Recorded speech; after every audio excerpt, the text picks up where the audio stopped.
Buenos días, hermanos. Buenos días. Bienvenidos a una nueva lección en el libro de Hechos que vamos a estudiar en este día.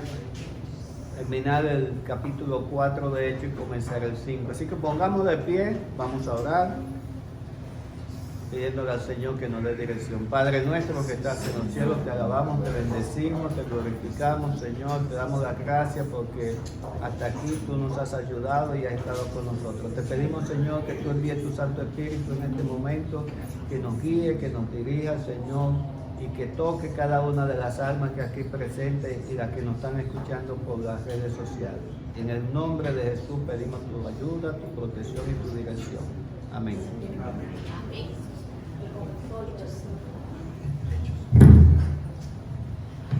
Bien, hermanos, vamos a continuar con el libro de Hechos.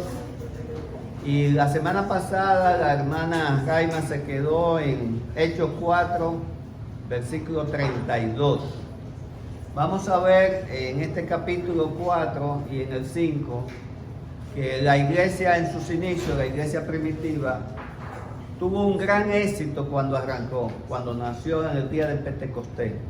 Pero después tuvo dificultades. Y es lo mismo que tenemos en el día de hoy. La iglesia pues siempre tiene algunas dificultades, algunos problemas que se presentan, igual nosotros personalmente.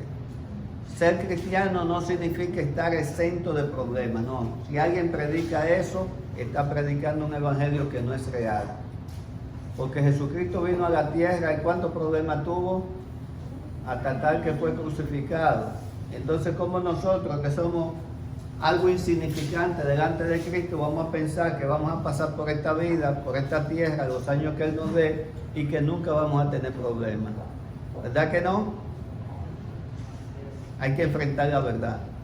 Entonces la verdad central dice que Dios obra, no importa los problemas, para proteger a su iglesia. Y la iglesia somos nosotros.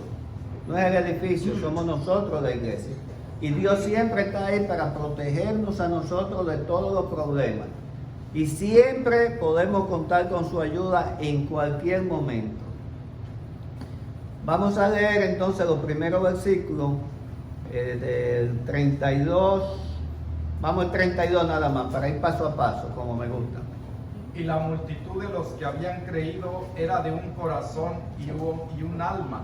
Ajá. Y ninguno decía ser suyo propio nada de lo que poseía, sino que tenían todas las cosas en común. Aquí estamos. Esto se predica muy poco porque trae lugar a mucha controversia. ¿Cuál era el problema? La iglesia había nacido. ¿Ustedes recuerdan cómo nació la iglesia? ¿Qué se estaba celebrando ese día cuando vino el día de Pentecostés? Una fiesta muy grande donde habían judíos de todo el mundo. Los judíos se habían ido, tenían que ir a Jerusalén en esa fecha y se quedaron en Jerusalén. Entonces, cuando nace la iglesia, ¿cuál es el primer hecho grande que acontece, hermano? Cuando predica Pedro, ¿qué pasa? ¿Cuántas personas se convierten? 3,000 personas se convierten. ¿Y qué hicieron esas personas? ¿Se fueron para su casa de inmediato? No, se quedaron en Jerusalén. Y eran personas que habían ido a lo mejor por 3 días, 5 días, una semana. Pero al ocurrir esto, y ellos sentir la presencia del Espíritu Santo y convertirse, sienten la necesidad de quedarse en Jerusalén. Y entonces, ¿de qué van a vivir? No es que no había presupuesto, se le acabó la plata. Y estamos hablando de miles de personas. Entonces comenzó un sentimiento de solidaridad de los hermanos que vivían en Jerusalén hacia los hermanos que habían venido de otros lugares. Y por eso dice, la multitud de los que habían creído eran de un corazón y un alma. Nunca la iglesia estuvo en su esplendor tan grande como en el nacimiento en esa época. Nunca la ha habido después y nada más la habrá cuando venga Cristo. Era una época especial, por eso todos estaban unánimes, con un solo corazón. Había un crecimiento espiritual enorme en toda la iglesia. Y decían que nada de lo que poseían eran de ellos, sino que tenían todas las cosas en común. Ese se llama el gobierno del amor al prójimo. Pregunto, ¿puede existir eso hoy en día? ¿Alguien dice? Dice Donald que no, alguien dice que sí. A ver, ¿quién da más? En Cuba, por la gran necesidad que hay, casi que se vive, bueno, estamos hablando de la primera vez en que no estoy en Cuba, hace unos 20 años, pero yo me recuerdo, una decirle rápido, yo me recuerdo un día que teníamos una actividad con un coro de un teatro y uno tenía que ir con chaqueta. ¿Quién va a tener una chaqueta en Cuba? O sea, aquí mi prima me envió una a Estados Unidos. No, que si aquella ven para acá que todo está entre todos se viste. Después hacían falta una actividad, no sé qué cosa, y hace falta un cuchillo, que trae cuchillo, que trae, es decir, se comparte de esa manera por la necesidad. Y Bien. es tan lindo, es muy bonita la verdad. Es el amor al prójimo. Dice, no hay ningún gobierno en la tierra que pueda ser así. Ustedes recuerdan, si habrán oído de los kibbutz en Israel, ¿verdad? Son zonas donde trabaja todo el mundo y nadie tiene nada. Eso se puso en práctica hace unos años. La verdad no sé si todavía existen, pero en algunas partes han tratado de trasplantar esa experiencia de los kibbutz, pero la naturaleza humana, dominada por Satanás, impide que eso se haga una realidad.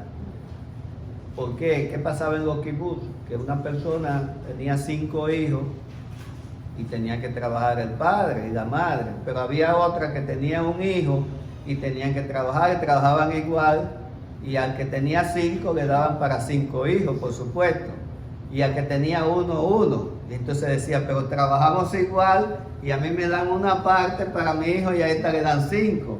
Es una injusticia. Si usted lo ve desde el punto de vista de que trabajan igual y reciben más, podría parecer una injusticia. Pero los apóstoles no tenían eso en mente. Todo era común. Entonces aquí viene la segunda parte. Versículo 33. Y con gran poder los apóstoles daban testimonio de la resurrección del Señor Jesús, y abundante gracia era sobre todos ellos. Siga, 34. Así que no había entre ellos ningún necesitado, porque todos los que poseían heredades o casas las vendían y traían el precio de lo vendido y lo ponían a los pies de los apóstoles, y se repartía a cada uno según su necesidad. Aparece ahí. Entonces fíjense lo que pasaba. Eran personas transformadas por el poder del Espíritu Santo. ¿Hay algo que el Espíritu Santo no puede hacer? No. El Espíritu Santo es Dios. Como vamos a ver más adelante, vamos a hablar un poquito del Espíritu Santo. Porque el libro de Hechos está basado en Hechos de los Apóstoles, pero por el poder del Espíritu Santo.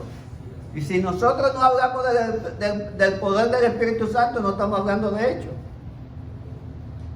Porque fue la llegada del Espíritu Santo a la iglesia, que formó la iglesia, que la dirigió, que la transformó, que la hizo crecer, y todo lo que pasa en Hechos fue a través del poder del Espíritu Santo.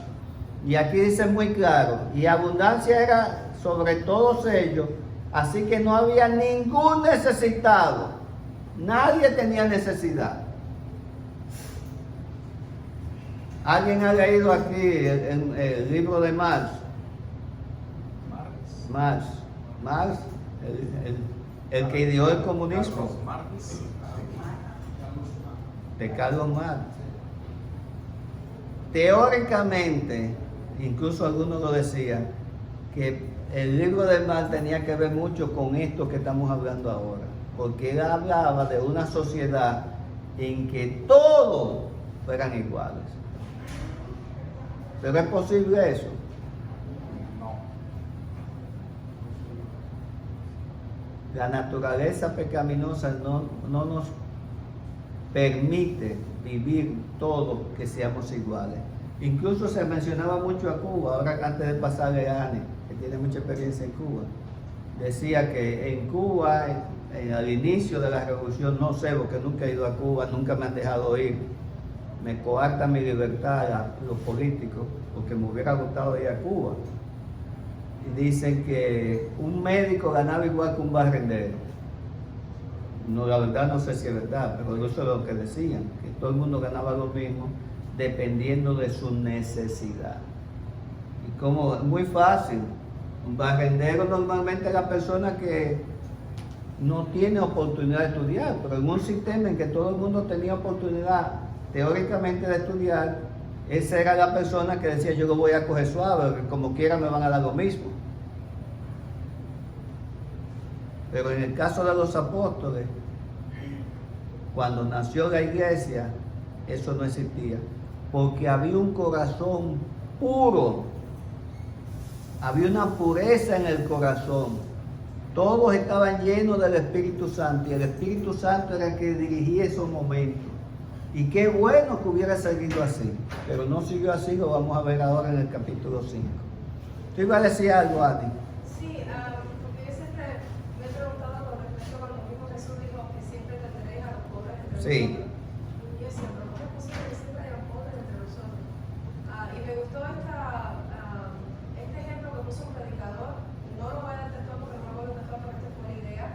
Y me hizo recapacitar y va con lo que estoy diciendo en la clase. Y dijo, mira, vamos a coger a las familias más poderosas de Inglaterra, unas 40 familias, y vamos a todo ese dinero que tienen ellas poner a todo el mundo en el mismo nivel del país para ayudar al país, que no haya pobreza. Y dijo algo bien sabio, dice, cuando pasan 20 años te vas a dar cuenta que el país está igual que al principio antes de hacer eso. Y tiene razón, me hizo recapacitar y decir porque va a haber el que lo va a coger para droga, para tomar, para no trabajar, para malgastarlo, va a haber el que va a esforzarse. Entonces, no va tanto el tenerlo, sino como pasó con los talentos, la misma historia de la parábola. ¿Cómo lo vas a invertir? ¿Cómo lo vas a usar? Y eso va a hacer que tengas una diferencia cuando al principio tenías lo mismo. Así es. Entonces, y para nosotros pues más todavía cuando vemos que por medio de la bendición de Dios que Dios lo prospere y demás. Pero me hizo pensar en ello. Aunque tú trates siempre de lo que es erradicar la pobreza, no se puede. No, y precisamente tú diste un punto clave que ya yo lo he mencionado en otra cosa. Jesús fue el que dijo, a los pobres siempre lo tendré. ¿Ustedes recuerdan cuando dijo eso? Cuando alguien vino y estaba echando el perfume en sus pies. Le dijo, no, que esto se podía vender y dárselo a los pobres. Él dijo, no. Esta mujer está haciendo algo que se va a escribir en los libros. Y a los pobres siempre lo tendré. Entonces, yo basándome en eso, sé que la pobreza jamás será erradicada porque Jesús no miente. Él no miente. Tú diste en el clavo. Y eso es una parte. Ya Jaira tenía otra Sí, una pregunta. Cuando la iglesia apoya a los misioneros, ¿eso se podría decir que estamos cuidando de que ellos no pasen necesidad en esa parte? Claro. Los misioneros son personas que se dedican a ir a otro lugar a predicar la palabra, ¿verdad? A otros países normalmente. Y tienen el apoyo de congregaciones y ministerios para ejercer su función, porque cuando van al país normalmente no trabajan, no pueden trabajar. Pues yo recuerdo, por ejemplo, pregunté una vez en Nicaragua, ¿cuál nicaragüense aquí no hay ya? Mariese, aquí está, ¿verdad? Y decía, ¿qué se puede hacer para trabajar en Nicaragua? Es todo un proceso. Lo mismo que en cualquier otro país, hay que hacer todo un proceso para que lo dejen trabajar. Un misionero llega y es un extranjero, entonces necesita el apoyo de la iglesia. Y de hecho, una de las principales cosas que nosotros debemos hacer, especialmente los que no salimos a la calle a predicar la palabra, es apoyar a los misioneros. Porque no estamos yendo a la calle a predicar la palabra, pero estamos mandando a otros. Y eso es parte del trabajo, porque esas personas necesitan ayuda y el trabajo que se hace aquí, que lo dirige el Departamento de Misiones de nuestra iglesia, es un trabajo digno y necesario, porque esa gente necesita apoyo, ¿no? Yo cuando trabajaba con la organización cristiana y visitaba todos los países, siempre tenía comunicación con pastores en todos los países y yo no iba a las ciudades, yo iba a la ciudad y de ahí me iba para el monte a trabajar, a hablar con los pastores de pequeños pobladitos Y hermano, da pena, lástima que esa gente no tenga ni para comer, que el apoyo que le dan sus organizaciones locales sea tan poco que no le da ni para comer ni para alimentar a sus hijos. Digo desde Santo Domingo. Yo dirigí el departamento de misiones de mi iglesia en Santo Domingo y manteníamos a ministros trabajando, especialmente cerca de la frontera con Haití. Pero le dábamos seguimiento y buscamos que cubrirle todas sus necesidades. Yo sé que no se puede hacer en todas partes, que necesitamos, ¿cuántos recursos necesitaríamos? Pero necesitamos apoyar al evangelismo y a las misiones. Si usted no va afuera a predicar la palabra, pero usted puede aportar para que otro vaya, hermano. Y eso es bíblico. Y eso lo tenemos que hacer. Y eso lo va a demandar Dios de nosotros, de cada uno de nosotros. Entonces vendían sus propiedades. Ahora, ¿se puede hacer eso? Imposible. No podríamos. Ya dijimos por qué. Cada persona, todos los problemas que ocasionaría eso, que todo el mundo vendría, cada uno de nosotros vende su casa y la traemos aquí a la iglesia y se la damos a la iglesia para que administre y nos mantenga a cada uno de nosotros. ¿Verdad que es imposible? Sería una locura. Porque cada uno es diferente. Y ya no somos tan puros como fue el nacimiento de la iglesia. Esa transformación la tenemos nosotros hoy en día en nuestros corazones, que seríamos dispuestos a vender nuestra casa para ponerla a los pies de la iglesia y que le dé a los necesitados y que a nosotros nos den lo que necesitemos nada más. Seamos francos, hermano. Aquí no nos paramos a hablar mentiras. Entonces seguimos. Versículo 36. Aquí comienza el interludio de lo que vamos a seguir diciendo. Vamos a ver. El engaño en la iglesia. Entonces José, a quien los apóstoles pusieron por sobrenombre Bernabé, que traducido es hijo de consolación, levita, natural de Chipre, como tenía una heredad, la vendió y trajo el precio y lo puso a los pies de los apóstoles. ¿Quién es este Bernabé? A ver quién me dice. Que fue con Pablo la primera vez. Bernabé acompañó a Pablo en su primer viaje misionero. Fue un misionero junto con Pablo. O sea, estamos hablando de una persona que no solo dijo, voy a vender mi propiedad y la voy a dar a los apóstoles y me quedo con lo que me den, con lo que yo necesito, sino que también dio de su tiempo, de su trabajo. Qué buen ejemplo, Bernabé, ¿eh? O sea, no es nada más yo voy a poner plata, no, yo también voy a poner yo mismo para ir a hacer la obra. Y Bernabé se fue con Pablo a Galacia, que era una región muy difícil, no era la más fácil. Siempre se anda criticando, dice, no, ¿cómo es que hay muchos que dicen, yo siento un llamado de irme de misionero? ¿Para dónde? Para Estados Unidos. Para Haití nadie quiere ir. Yo que fui muchas veces, lo puedo decir. Qué difícil era encontrar a alguien que nos acompañara a Haití. Qué difícil era encontrar gente que quisiera trabajar en Haití. Nadie. Pero para acá cualquiera quería venir. Y no culpo a nadie, porque ustedes me ven aquí. Pero claro, yo no vine como misionero aquí. Pero Bernabé sí decidió entregar su dinero, sus propiedades y su persona para la obra de Dios. Y ese es el ejemplo que nosotros debemos seguir.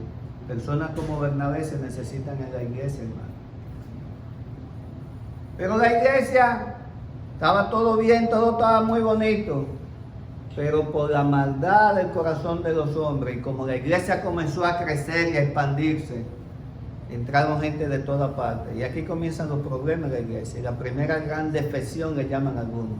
El primer gran engaño que pasa en la iglesia. Pero vamos a ver las consecuencias. Capítulo 5, versículo 1. Pero cierto hombre llamado Ananías, con Safira su mujer, vendió una heredad y sustrajo del precio, sabiéndolo todo también su mujer, y trayendo solo una parte, la puso a los pies de los apóstoles. Y espérese ahí. Aquí estamos hablando de que, ¿qué pasaría en la iglesia? Dice que todos vendían sus propiedades y la traían el precio de lo vendido a los pies de los apóstoles, ¿verdad? Entonces ven, ponen el ejemplo de una persona en particular, que Bernabé, José, que ya se llamaba Bernabé, lo pone en particular. ¿Qué sucede? Yo me imagino lo que sucedió en la iglesia. Bernabé fue reconocido, oh, pero mira, este hombre viene y vende una gran propiedad, trae todo el dinero y además se dedica a la obra. Todo el mundo comienza a felicitar a Bernabé, ¿verdad? A uparlo, a decir cosas buenas de ellos. Y yo me imagino que aparecieron otros como Ananías y Zafira y dijeron, vamos a hacer lo mismo, porque todos lo están haciendo, vamos a hacer lo mismo. Pero estas personas ya no eran tan puras. Ya tenían un poquito de codicia en su corazón, un poquito de engaño. Y entonces dice que ellos vendieron una heredad y sustrajeron del precio. Es un disparate, diríamos nosotros, lo que ellos hicieron. Porque los apóstoles en ninguna parte decían, todo el mundo tiene que vender su propiedad. No, la gente lo hacía si quería. Y como vemos aquí, dice, tú coges y vendes tu propiedad y dices, bueno, mira, vamos a suponer ahora quién es negociante aquí. ¿Dónde está José? Necesito a José Huerta en la clase. Vendió 1,000,000 de flores. Gloria a Dios, ojalá y sea así. Se ganó $300,000. Dice, de esos $300,000 yo le voy a dar 100,000 a la iglesia. Perfecto. No tiene que dar los 300,000. Ni tiene que dar 100,000. Puede dar 5,000 nada más o 1,000. Lo que quiera, lo que el Señor ponga en tu corazón. Pero el plan de Ananías y Zafira era llevarse la gloria, que se hablara bien de ellos, de que vendían la propiedad y la entregaron. Un engaño. Porque entonces vendían la propiedad, no dice la palabra en cuánto la vendieron, ni cuánto sustrajeron. Pero vamos a suponer ahora que la casa está a tan alto precio, subió la casa, la vendían en $500,000 y dijeron, aquí está el $500,000. Pero no la habían vendido en $500,000, la vendieron en $750,000 y se quedaron con $250,000 para quedar bien delante de la iglesia, delante de la comunidad y quedarse con su dinerito ahí. Entonces vamos a ver el Pedro de antes y el Pedro de ahora. Versículo 3.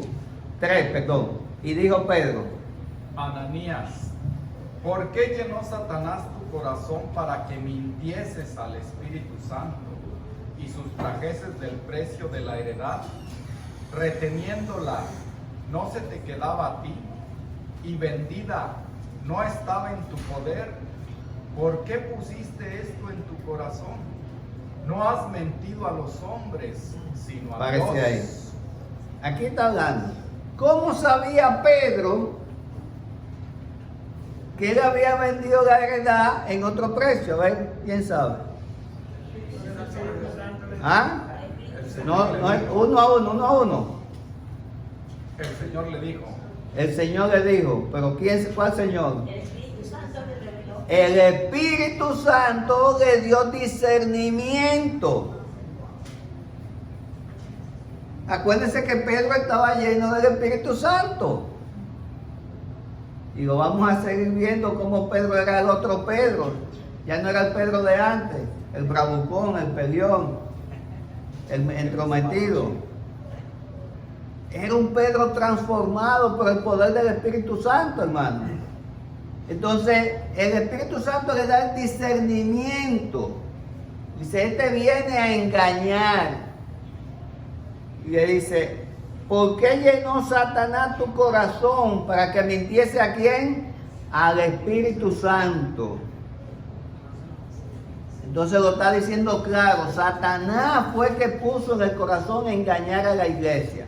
Y continúa diciéndolo, para que mintiese al Espíritu Santo, y sustrajese del precio de la, reteniéndola, te quedaba a ti, vendida, estaba en tu poder. O sea, tú podías hacer lo que tú quisieras y decir, no, no, yo estoy dando 100,000 aquí, sin tener que decir, aquí está todo. Pero él dijo, no, aquí está todo el precio. Y lo que quería era engañar a la iglesia. Entonces aquí hay algo muy claro. ¿Por qué pusiste esto en tu corazón? Entonces dice claro, no has mentido a los hombres, sino ¿a quién? A Dios. Sí, hermana, pasa. Gracias. Y aquí viene una enseñanza. Ustedes han oído de algunas iglesias, doctrinas, falsas doctrinas que hablan de que el Espíritu Santo no es Dios. Sí. ¿Qué han oído? ¿Qué dicen ellos?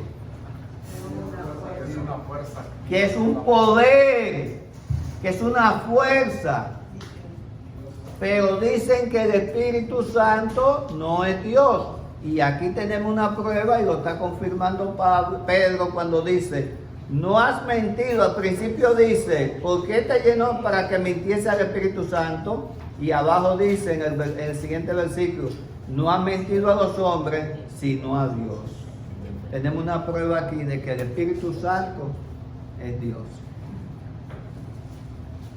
Y podemos hablar un poquito del Espíritu Santo, que se ha hablado muy poco del Espíritu Santo.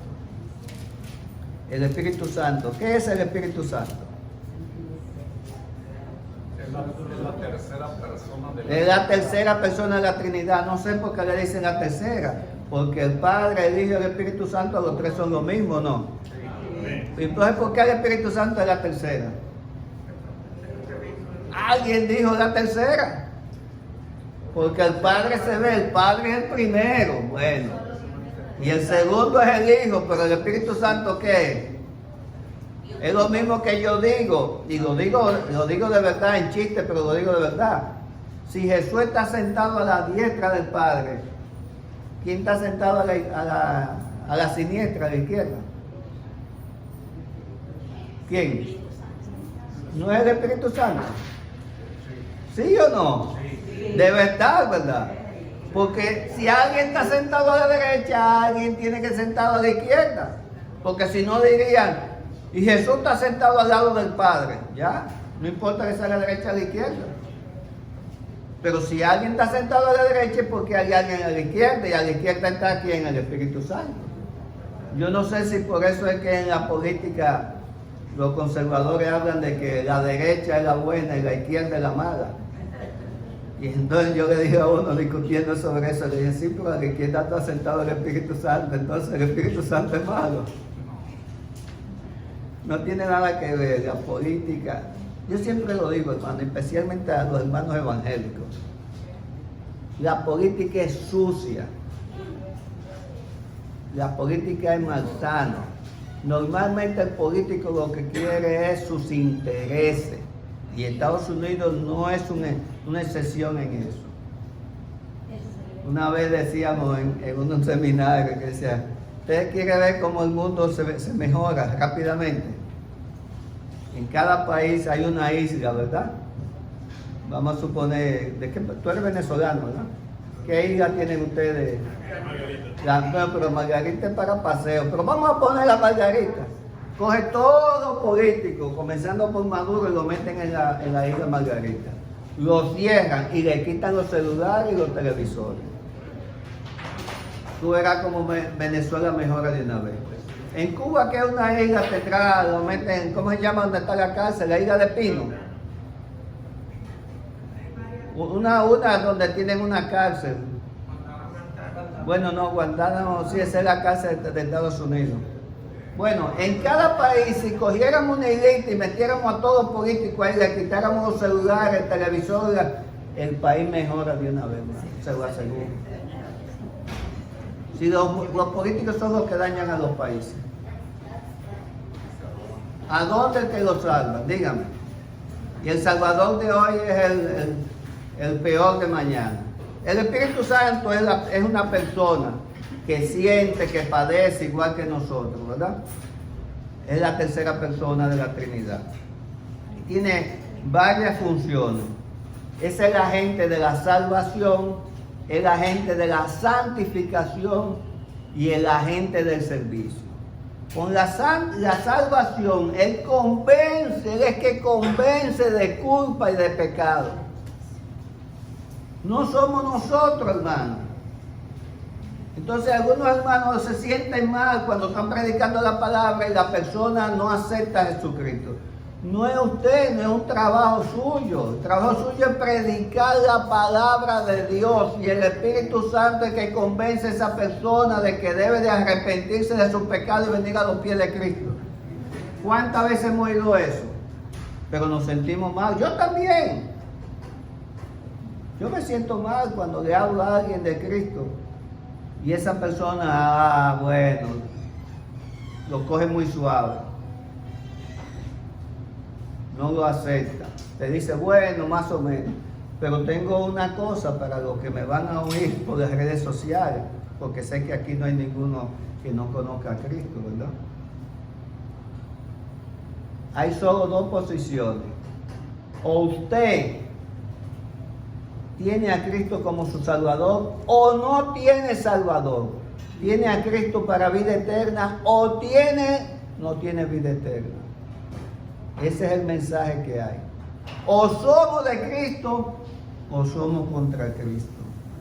No hay lugar intermedio. No podemos estar en la mitad. No podemos ser tibios. Y ahí traigo lo que acaba de pasar. La Suprema Corte tomó una decisión. Qué buena, qué buena. Pero sigue para mí, para Rafael González, sigue siendo tibia. ¿Usted sabe por qué? Porque quita, dice, bueno, no es verdad que existe derecho al aborto, no existe. Ahora dejemos que cada estado ponga sus leyes. No puso ninguna ley. Entonces, el estado donde dominan los fulanos, los proabortistas, porque quiero decirles que hay incluso un gobernador de Massachusetts, que un gobernador republicano protestó por la medida. O sea, no me digan que todos los republicanos son antiaborto y todos los demócratas son proaborto. No existe eso. Cada uno defiende sus derechos porque son políticos. Y tienen que ver con los electores. Lo que quieren mis electores es lo que yo hago. Entonces, se queda corta la Suprema Corte cuando no dicta ninguna regla de qué es un aborto y cuándo es un aborto. No lo dice, quedamos en lo mismo. Entonces sí, la Florida tiene una ley antiaborto, que es un desastre para mí, porque son 15 semanas, ya es un muchacho grande, casi 3 meses. Pero viene otro gobernador, otra legislatura y dice, no, la cambiamos, ahora es libre el aborto.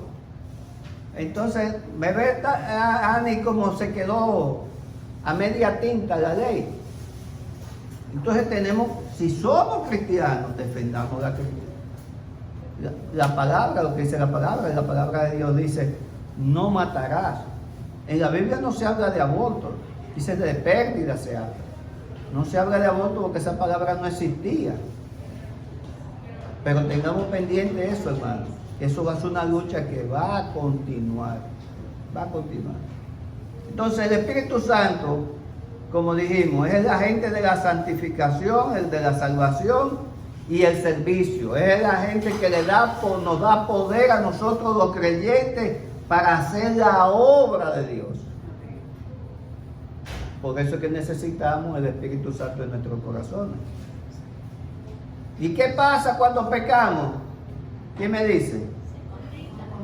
Se contrita el Espíritu Santo. Se pone triste. Y usted puede caer en un pecado, en un vicio de pecado que comienza, no que peca, sino que practica el pecado. Y aunque alguno diga que no, para mí, el que practica el pecado, el Espíritu Santo se va a ir, porque el Espíritu Santo va a estar acompañándote todo el tiempo para que tú vuelvas a los pies de Cristo. Pero va a llegar un momento en que va a decir, ya no ando más contigo. Y ahí ese se va a perder.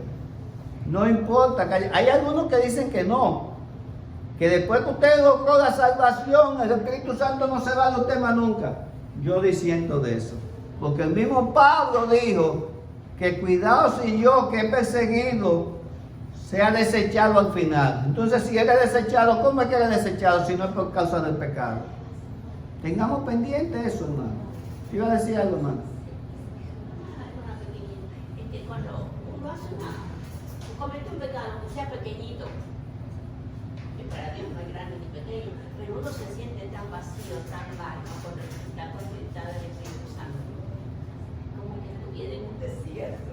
El Espíritu Santo es el que nos bautiza para formar un solo cuerpo y que seamos de una sola mentalidad, un solo cuerpo, un solo camino, que mantengamos la unidad del Espíritu. Necesitamos el Espíritu Santo. Y todavía hay algunos que lo niegan. Sin el Espíritu Santo nosotros no estuviéramos aquí, ninguno de nosotros fuera cristiano. Porque ¿quién es que convence del pecado? El Espíritu Santo. Y si usted no tiene el Espíritu Santo, entonces ¿cómo se convence? ¿Quién nos mantiene firme en la iglesia? ¿Quién es que nos dice, pecaste, arrepiéntate? Es el Espíritu Santo, la voz del Espíritu Santo. Entonces demos la importancia al Espíritu Santo que merece. Y defendamos el Espíritu Santo. Sigamos, ¿dónde nos quedamos? Versículo 5. Versículo 5 del 5:5, ok. Entonces aquí viene. Ananías, Pedro le dice, ¿qué hiciste? ¿Por qué dejaste que Satanás pusiera eso en tu corazón? ¿Por qué mentiste a Dios? Entonces al oír Ananías esta palabra, cayó y expiró.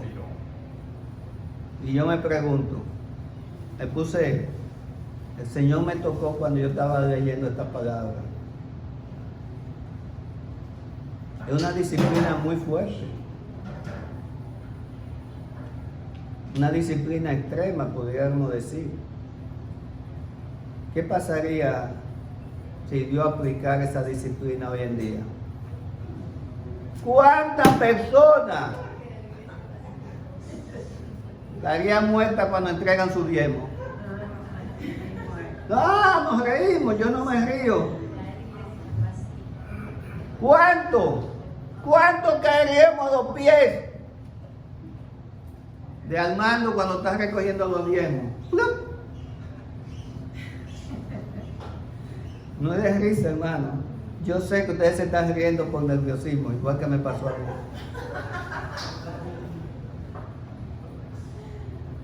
A mí me gusta cuando habla el pastor Chun. Aquí no hay nadie de eso. Yo digo, cada uno revísese. Y no estoy hablando nada más de los diezmos, porque fue un engaño, una mentira. Cuando engañamos a la iglesia, ¿tú la engañaste? Trato que no. No es lo que estaba diciendo, que en el caso de ellos, en realidad no fue el diezmo, aunque está muy bueno el ejemplo. Pero imagínate cuántas veces, a veces se hace algo, un ejemplo, y se dice un ejemplo de ofrenda y no lo es. No digas entonces nada, porque es prácticamente la misma historia. Y así cuántas cosas, como que esto, por ejemplo, me gustó y te lo regalaron. Son formas de el mismo pecado atrás, de que tenga algún tipo de reconocimiento.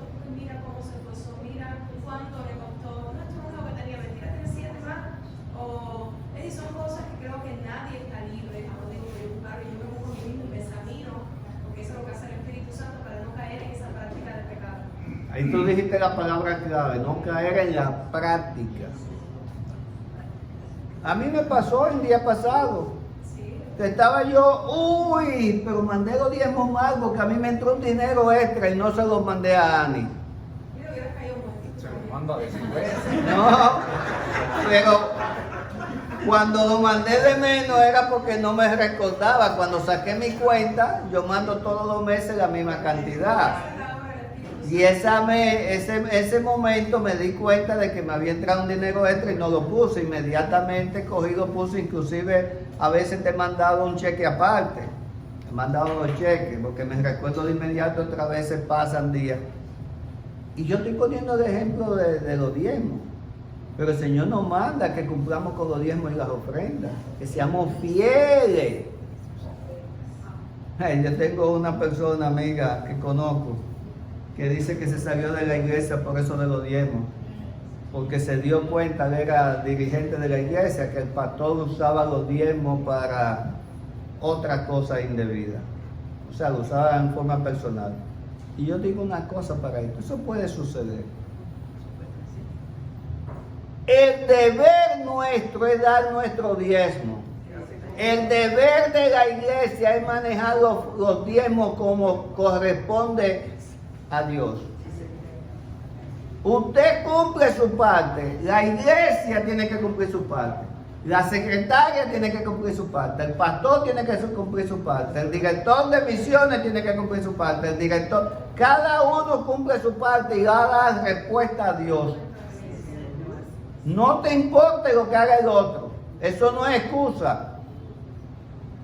Lo que haga el otro tiene que reportárselo a Dios. Uno hace bendecido. Yo una vez le dije a Cristian, me recuerdo, le dije, mire, el tiempo yo lo veo de esa manera. Porque algo que me estaba pasando frente a algo que no era correcto en Cuba. Y entonces le dije, yo veo el tiempo de esta manera. Yo estoy dándole a Dios el 10% de lo que Él me dijo que yo no debería tener. Ya Él me lo dio. De esa forma yo reconozco que Él me lo dio. Y para mí, como que yo tiraba en el fondo del mar. Lo que haga la persona con el tiempo, Él tiene que dar cuenta, no se exonera de la cuenta que tiene que dar, pero yo soy bendecida. Así Yo es. estoy confiando en Dios y yo estoy honrando a Dios por aquello que yo no merezco que Él me ha dado. De la forma como yo lo demuestro, el lugar que tiene el dinero en mi corazón. Primero está Él y después está el dinero, lo que sea en este caso, lo ponemos ahí en competencia. Y Dios me bendice, no necesita el dinero para bendecirme. Tú puedes ser bendito con 100 pesos y puedes ser maldito con 1000. 1000 no te alcanza si el Dios te lo multiplica. Algo muy importante con respecto al diezmo, y lo dice bien claro Malaquías: y reprenderé al devorador de tus bienes. Y eso es más importante que el dar diezmo. ¿Usted sabe por qué? Porque usted puede estar dando su diezmo, pero si Satanás viene y le daña, usted tiene 2 carros en su casa, que normalmente todo el mundo tiene 2, y se le daña a uno, después se le daña al otro, después se le daña otra cosa, se enfermó. ¿Quién es que está devorando sus bienes? El devorador, Satanás. Y el Señor nos protege de eso también, hermano. Tengo un mecánico que lo he llamado hace muchos años, lo conozco, cristiano él. Y un día lo llamo y me dice, oye, tú te has olvidado de mí, ¿cuántos años hace que tú no me llames? Si no se me daña el carro, gracias a Dios. ¿Cómo te llamo?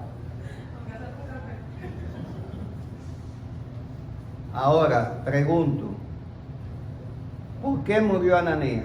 ¿Quién lo mató? Porque fue muerto. ¿Quién lo mató? ¿Pedro o quién? Dios. El que le dio la vida se la quitó. Muy bien, punto, te adelantaste, mi hermano.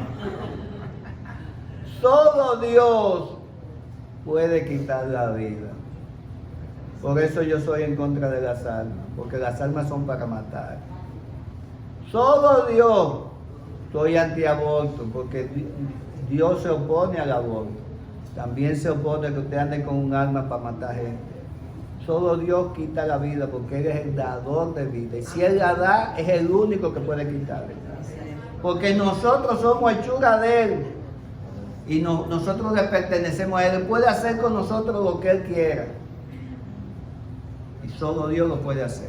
Entonces después viene para andar, porque estamos caminando despacio.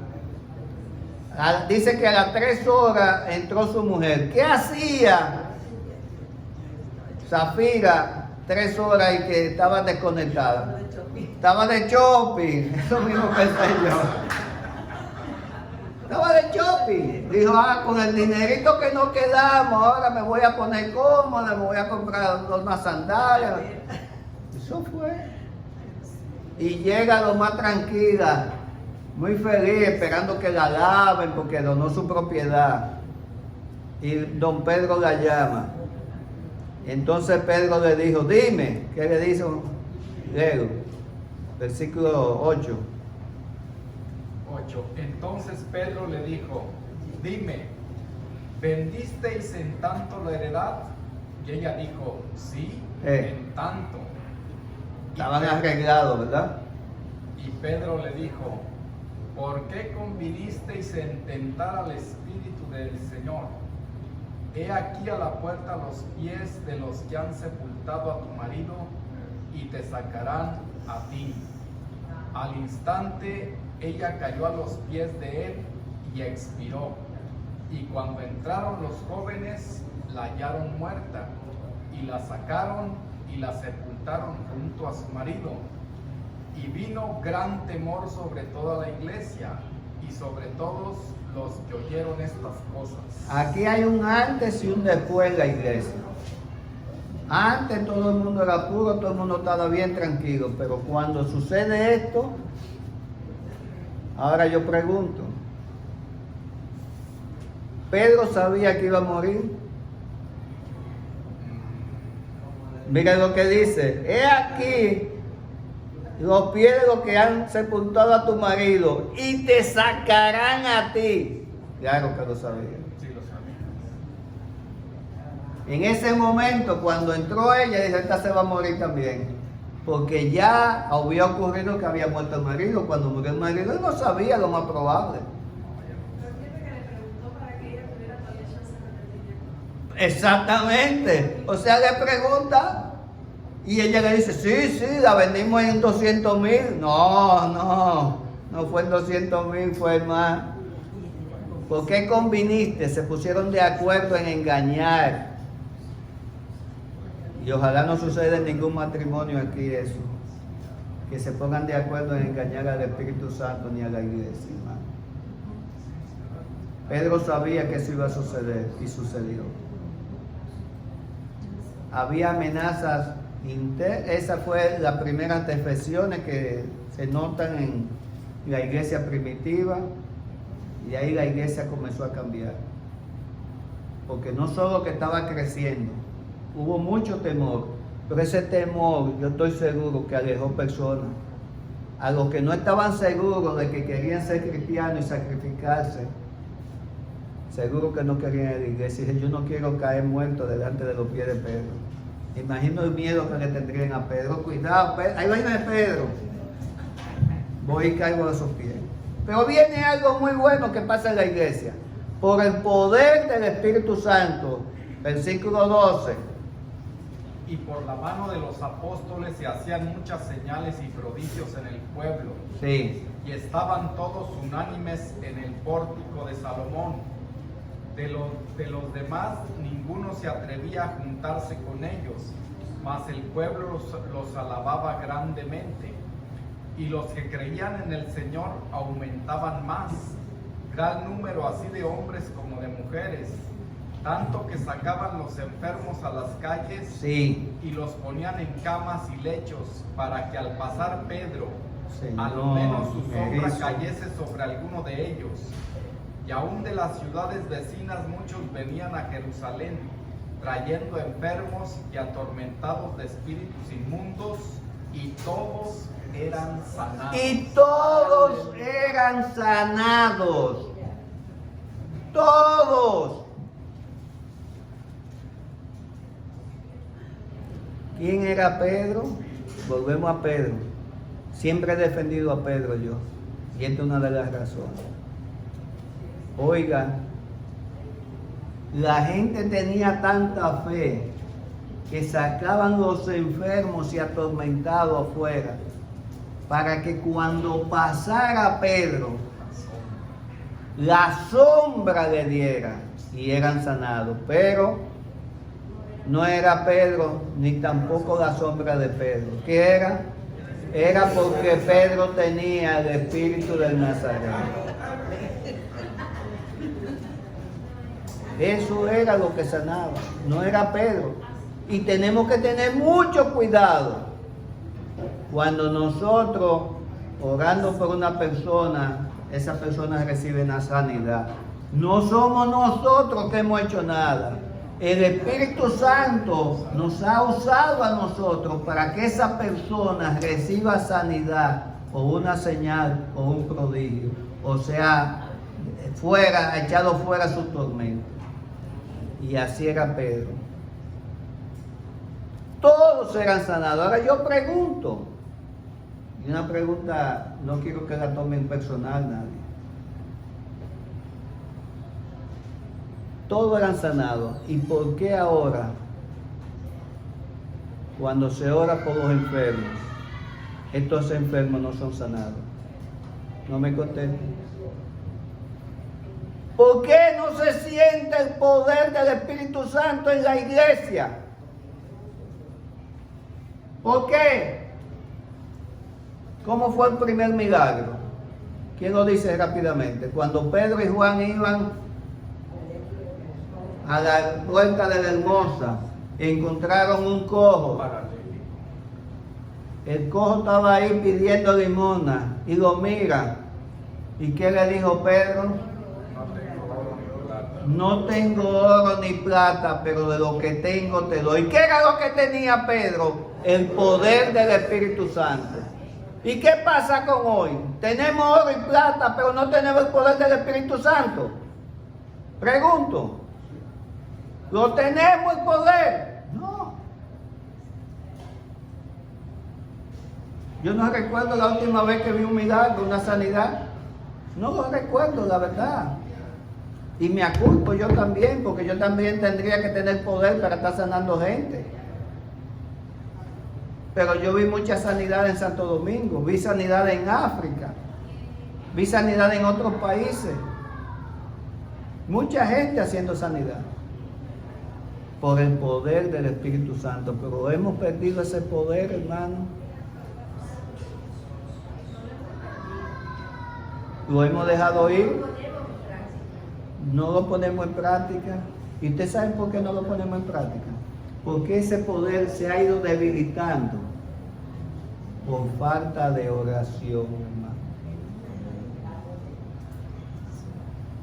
Porque nos falta oración, nos falta acercarnos más y más al Señor, para que el Espíritu Santo nos fortalezca, para que el Espíritu Santo nos dé poder, nos empodere.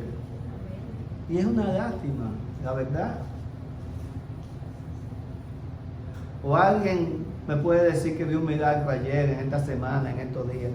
¿Tiene alguien algún testimonio para levantar mi fe yo? No, en serio. A ver. Sí, tenemos una pastora en Cuba que fue sanada de cáncer de útero. En Cuba, ¿verdad? Gloria a Dios, cierto. Gloria a Dios. Yo tengo uno que reciente, mi sobrina me mandó las fotos de su mamá que está en lo último, ya. Y quiero decirle que yo oré con esa niña y siempre estoy mandando mensajes a mi sobrina. Y su mamá, que ya le dijeron que no tenía, ya que la quitaran, días, le dieron días. Y todavía, ya tiene como 6 meses, y ella está caminando y todo, va a hacer su terapia y tranquila. Entonces, hermanos, estamos viendo ejemplos de que sí, el poder del Espíritu Santo está ahí, pero nosotros lo estamos alejando con nuestras acciones o no lo estamos buscando adecuadamente.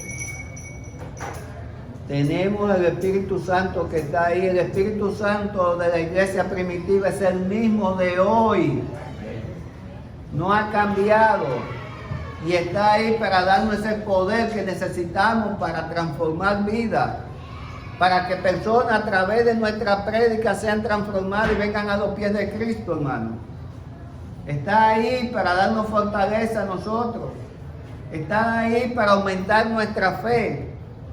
Está ahí para hacer milagros, prodigios, señales. ¿Y para qué son estas señales y prodigios y milagros? ¿Qué hacían los apóstoles? Ellos no tenían el Nuevo Testamento, ni tenían una Biblia. Aquí está escrito, no. La palabra de ellos era la autoridad. Y para que esa autoridad ellos vieran, la gente viera que era real lo que ellos estaban predicando, por eso se hacían las señales y los prodigios, para que las personas creyeran en eso que ellos estaban diciendo y creyeran en que Cristo vino, Dios vino, se hizo hombre, padeció, murió en la cruz y resucitó. Esa era la prédica de la iglesia primitiva y debe ser la prédica de nosotros hoy en día, hermano. Pero necesitamos el poder del Espíritu Santo. renovar nuestras fuerzas en el Espíritu Santo, porque solo así nosotros vamos a lograr lo que el Señor nos pide que hagamos. Ir y por todo el mundo y predicar el Evangelio, comenzando en Jerusalén, que son nuestra familia, luego en Samaria, en toda Judea y hasta lo último de la tierra. Pongámonos de pie, hermano.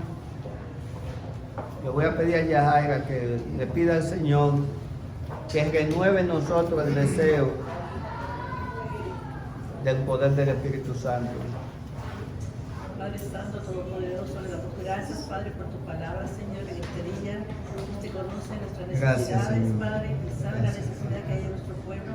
Tener ese Gracias, anhelo Señor. de la llenura de su Espíritu Santo y que ese poder, Señor, esté en nosotros, Señor, así como se movía el poder del Espíritu Santo con los apóstoles, Señor. Que muchos milagros y prodigios ocurrían, Señor, que ocurren en estos tiempos, Señor. Ponga en nuestro corazón esa necesidad, ese anhelo, Señor, de buscar esa llenura de su Espíritu Santo, por favor, Padre precioso. Se lo rogamos en el nombre de Jesús. Amén. Hasta el próximo domingo, hermano. Dios le bendiga a todos.